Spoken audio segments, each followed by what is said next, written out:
यासीन मलिक, शबीर शाह, आसिया अंद्राबी और मसरत आलम। मुझे बताइए ना, सिर्फ एक आदमी को जेल से बाहर निकलने की इजाजत क्यों मिलती है? अगर FIR में 5 लोगों के नाम दर्ज है और सिर्फ एक को इजाजत दी जाती है 20 दिन जेल से बाहर जाने की और 4 को बंद रखा जाता है, उसका क्या मतलब निकाले हम? आखिरकार कहीं ना कहीं तो तार मिली हुई है, कहीं ना कहीं तो तार जुड़ी हुई है। और सही कहा अगर उल्ला साहब ने, आपके मेंबर पार्लियामेंट साहब कहते हैं कि मैं आवाज उठाऊंगा मोदी साहब के नए कश्मीर के नारे के खिलाफ, लेकिन मैंडेट उन लोगों को दिया जाता है जिन्होंने 5 साल यहां सिर्फ मोदी साहब के वाहवाह किए। सुंदर सोनवारी में जो AIP की टिकट पे इलेक्शन लड़ रहा है, वो तो दिल्ली के इशारों पे सियासत करता है।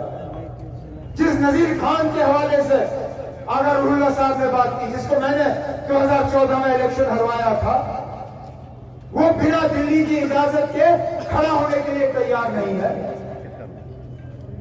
आज अगर उसको मैंडेट मिला इंजीनियर रशीद साहब की तरफ से, किसकी बदौलत? आखिर ना कहीं तो हमें अपने अकल का इस्तेमाल करना है।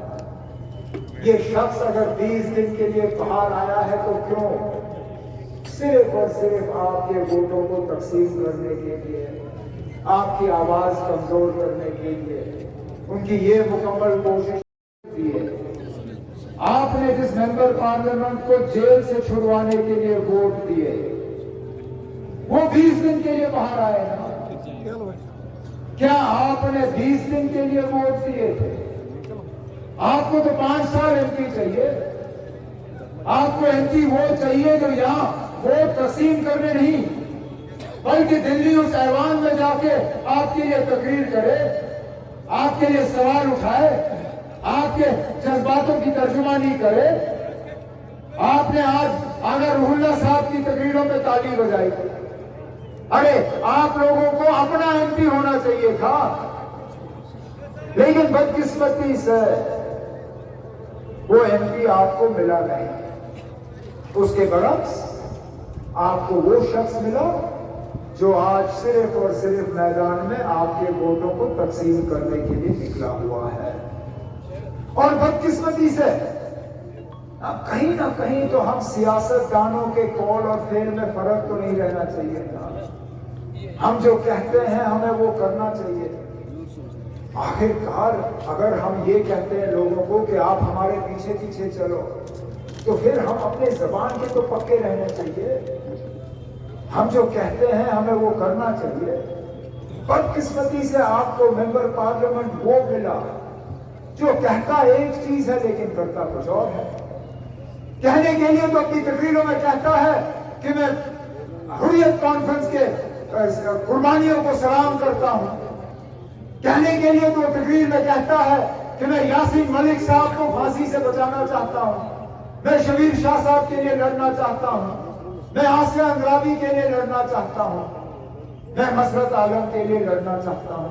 ठीक है, बड़ी अच्छी बात है अगर आप लड़ना चाहते हो, लेकिन खुदा रा फिर इंजीनियर रशीद साहब मुझे ये बताएं ना, जो शख्स श्रीनगर में राजबाग में जाके हुर्रियत कॉन्फ्रेंस का दफ्तर का बोर्ड उतार के उसको आग लगाता है और फिर मीडिया को बुला के कहता है कि मैं तब तक इंतजार नहीं करूंगा या तब तक मैं आराम नहीं करूंगा जब तक यासीन मलिक को फांसी नहीं लगती, और उस आदमी से आप हार पहनवाते हो और उस आदमी को आप गले लगते हो, तो हम क्या समझे ना ये आपके कहने और करने में ये फर्क क्यों?